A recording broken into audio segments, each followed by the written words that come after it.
7월 14일 북한 뉴스 브리핑 시작하겠습니다. 오늘은 현역 북한군 최고 계급이었던 리병철이 해임된 이유에 대해서 알아보도록 하겠습니다. 14일 중앙일보 보도 내용인데요. 우주비행장의 방역시설을 확인한 김정은 총비서가 현장에서 크게 화를 내고 곧바로 정치국 확대회의를 열고 리병철을 해임했다는 거죠. 예, 사건을 먼저 순서대로 정리를 해드리겠습니다. 지난달 29일에 노동당의 갑자기 당 중앙위원회 정치국 확대회의를 열었어요. 네. 이 자리에서 이제 김정은 총비서가 이렇게 말을 했죠. 책임 간부들이 국가 비상방역전 대책을 세울 때 대한 당의 중요한 결정 집행을 태업했다. 또 국가와 인민의 안전에 커다란 위기를 조성하는 중대 사건을 발생시켰다. 이렇게 화를 냈습니다. 이 자리에서 리병철이 이제 해임이 됐는데요. 리병철이 누구냐면 북한 군에서 제일 계급이 높은 원수입니다. 네. 현역 군인 중에는 제일 높은 자리인데요. 그러니까 별로 이게 포스타 위 대장이죠. 대장 네. 위에 차수가 있고 차수 위에가 이제 원수예요. 더 위로는 군사 계급이 없습니다. 당에서는 리병철이 당 중앙위원회 정치국 상무위원이고요. 네. 또 당 중앙군사위원회에서 부위원장, 위원장은 김정은이고 부위원장을 맡고 있었죠. 결국은 이제 노동당이 군을 지도하는 데 있어서 김정은 다음으로 높은 사람, 실세다 뭐 이렇게까지 표현을 할 수 있었던 사람인데, 네. 이 정치국 확대회의 당시에는 리병철이 무슨 잘못을 저질렀는지 또 구체적으로 어떠한 처벌을 받았는지 확인되지는 않았어요. 네. 북한 매체들이 그런 것까지 보도해주지는 않았습니다.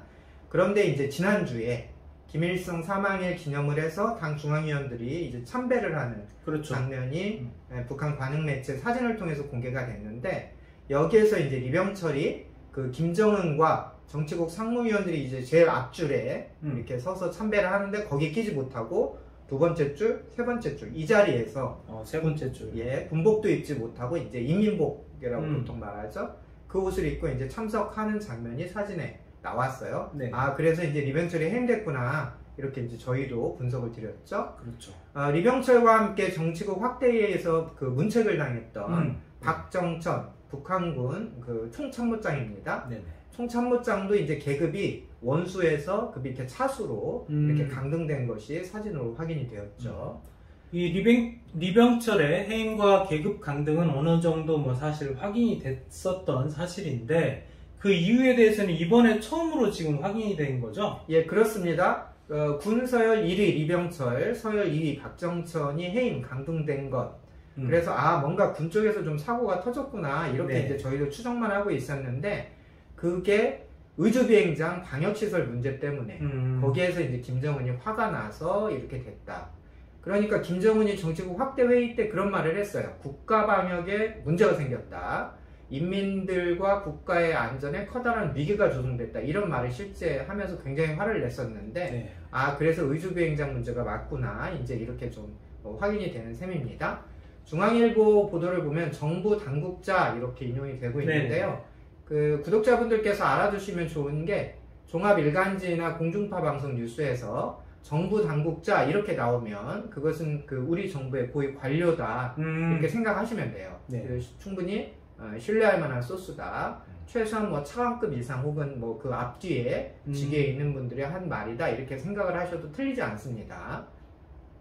기사에서는 이제 이렇게 나와요. 김정은이 정치국 확대회의가 열리기 전에, 그러니까 지난달 하순쯤에 평안북도 의주비행장을 방문을 했는데, 여기에서 그 방역시설이 제대로 돼 있지 않은 것을 보고 리병철에게 이제 크게 질책을 했다.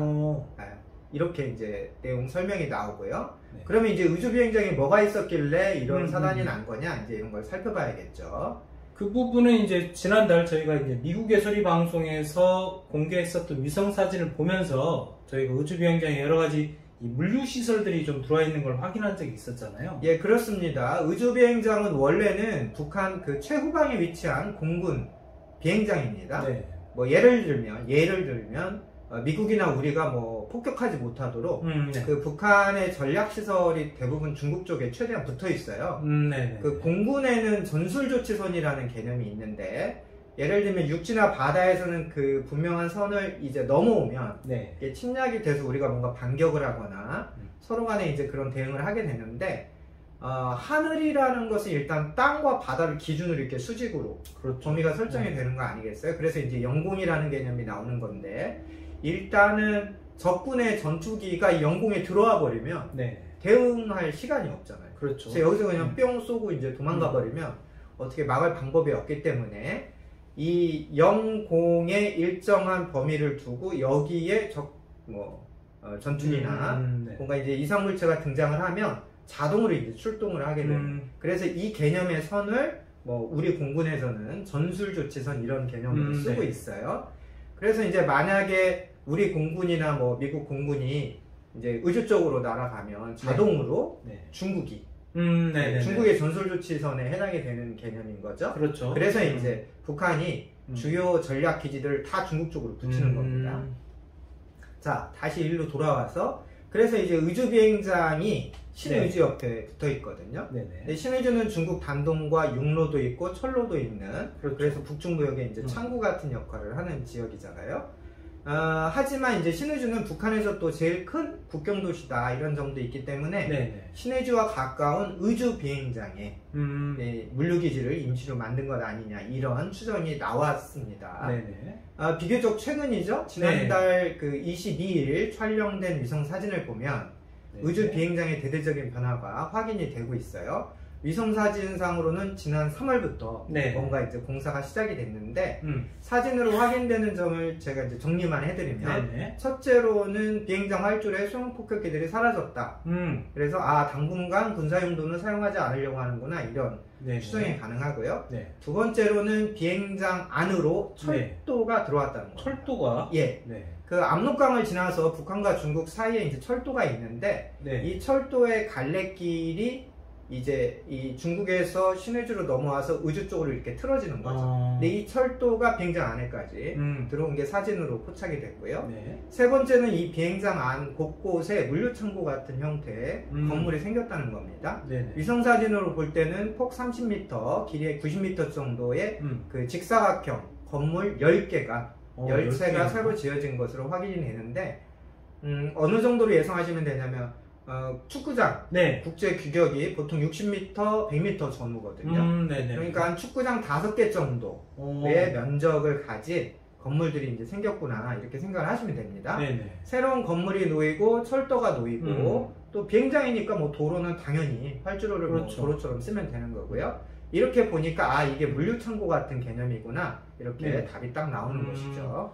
이렇게 이제 물류 인프라를 구축을 했다라고 하는 건 이제 어떤 용도로 쓰겠다라고 하는 것일 텐데 도대체 어떤 용도로 쓰려고 만든 걸까요? 예, 지금 중국에서 들어오는 수입품을 보관하려고 하는 것 아니냐 이런 추정이 거의 확실합니다.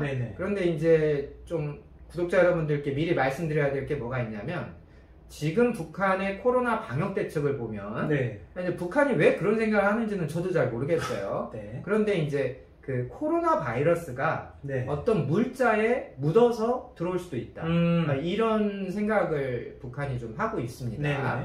그래서 이제 북한의 코로나 비상방역지휘부가 국가 비상방역지휘부가 북한 주민들에게 이제 방역 교육하는 그런 내용들을 보면 마스크를 꼭 써라, 손 잘 씻어라, 실내 소독 잘해라, 이런 거 이제 기본적인 건 똑같아요. 국제사회 표준과 다른 것이 없습니다. 그런데 몇 가지가 북한이 좀 특이한 점이 있어요. 첫 번째가 식수를 통해서도 바이러스로 감염될 수 있다. 이런 거. 또 그 두 번째로는 날짐승들이 이 바이러스를 옮길 수도 있다. 그래서 지금 북중 국경 지역에서는 산짐승, 심지어는 날아가는 새들도 군인들이 총으로 쏘고 있습니다. 그래서 이제 북한 영토로 못 들어오게 한다 이런 취지인데요. 또 하나가 외국에서 들어오는 물자에 바이러스가 묻어올 수 있다 이런 생각인 거예요.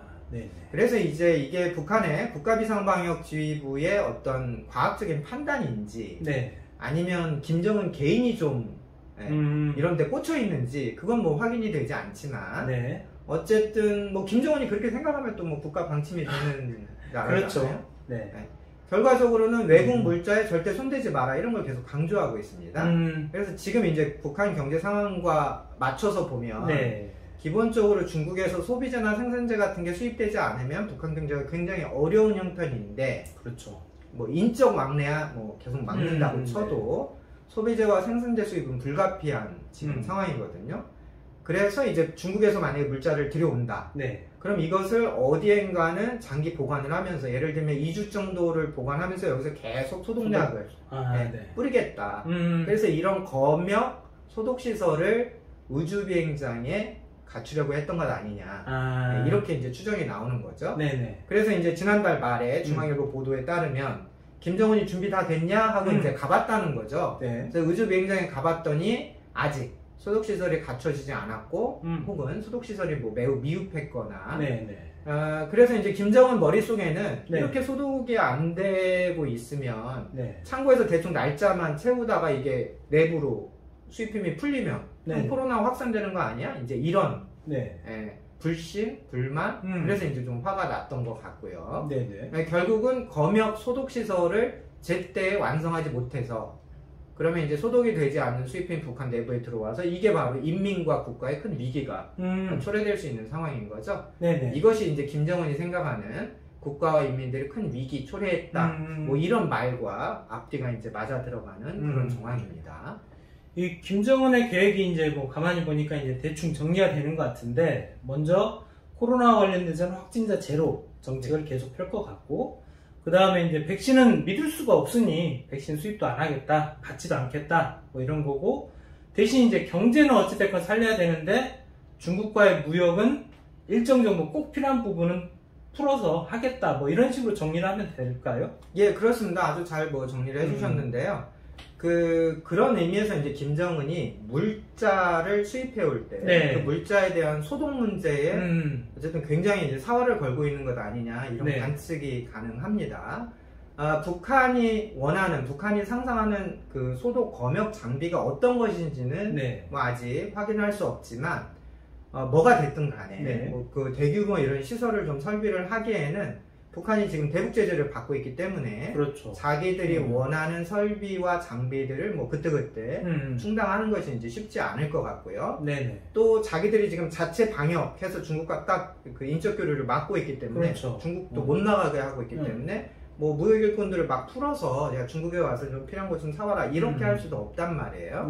그러다 보면 이제 이 소독 검역 시설을 갖추는 데에 일정한 이제 장애가 있을 것으로 예상이 되는데요. 그 정치국 확대 회의가 끝나고 나서 그 리병철이나 박정천을 향해서 그 북한 매체가 소개한 김정은의 비판이 있어요. 책임 간부들의 보신주의와 소극성에 때문에 당의 전략적 구상 실현이 저해됐다. 그러니까 안 되면 되게 해야지. 핑계만 대고 있냐 이제 이런 비난이 북한 매체에서도 소개될 정도로 공식화가 된 것이죠. 만약에 리병철이나 박정천이 뭐 개인 비리 같은 걸 저질렀다면 이렇게 뭐 해임 강등 정도에서 끝나진 않았을 것 같고 이건 뭐 완전히 숙청감이고 정치적 증수 가야죠. 그런데 이제 이 두 사람이 어쨌든 지금까지도 당 중앙위원직으로는 남아 있었다는 거. 그래서 이제 숙청은 아니구나 이제 이렇게 생각을 해보는 거고요. 결론은 김정은이 계획했던 북한에서 물자 수입 일정 이것에 이제 차질이 생겼다는 정도로 저희가 이해를 하면 될 것 같습니다. 그래서 김정은이 이렇게까지 화를 낸 것으로 보면 결국 뭐 소독시설, 검역시설이 이제 추가가 이제 늦어진 건데 그렇다면 뒤집어서 원래 이제 김정은의 의도라면 지금쯤이면 중국으로부터 뭐 식량, 소비재, 생산재 이런 것들 어느 정도 이제 들어왔어야 한다는 거죠. 특히 북한이 이제 올해 뭐 농사를 아주 강조하고 있고 또 넓게는 국가경제발전 5개년 계획의 첫 해다 이렇게 해서 계속 이제 연초부터 뭐 8차 당대회 열고 경제발전 드라이브를 걸고 있는데 정작 중국으로부터 이 물자 수입이 차질이 생기게 되면 이제 연말에 이제 평가총회할 때 그러니까 성과가 계속 줄어들 수밖에 없지 않겠어요. 또 이런 것도 좀 저희가 추측이 가능합니다. 우주비행장의 소독 검역시설이 완공이 되면 그러면 북한이 곧바로 중국으로부터 뭐 대량의 물자를 수입하겠구나 이렇게 생각하는 것도 합리적인 기대이 되겠죠. 중국이 어느 때보다 지금 김정은과 북한을 지지하고 있기 때문에 사실 북한이 오케이만 하면 무난하게 이제 물자 수입이 시작이 될 거라고 보이고요. 북한 경제도 어느 정도는 다시 이제 굴러갈 것으로 예상이 됩니다. 뭐 일각에서는 지금 북한의 막 물가가 요동치고 마치 1990년대처럼 큰 뭐 경제난, 경제 위기가 발생할지도 모른다 이런 좀 경고성 이야기를 하시는 분들도 계신데 북한 내부 경제 상황에 대해서는 저희가 좀 더 신중하게 북한 상황을 좀 모니터링 할 필요가 있지 않을까 이런 의견으로 오늘 말씀 마무리하도록 하겠습니다. 네, 이 북한 문제에 대해서 궁금하신 점이 있으면 댓글로 달아주십시오. 저희가 보고 좋은 콘텐츠를 만들어서 여러분들께 궁금증을 해소해 드리도록 하겠습니다. 네, 오늘 북한 뉴스 브리핑은 여기까지입니다. 감사합니다.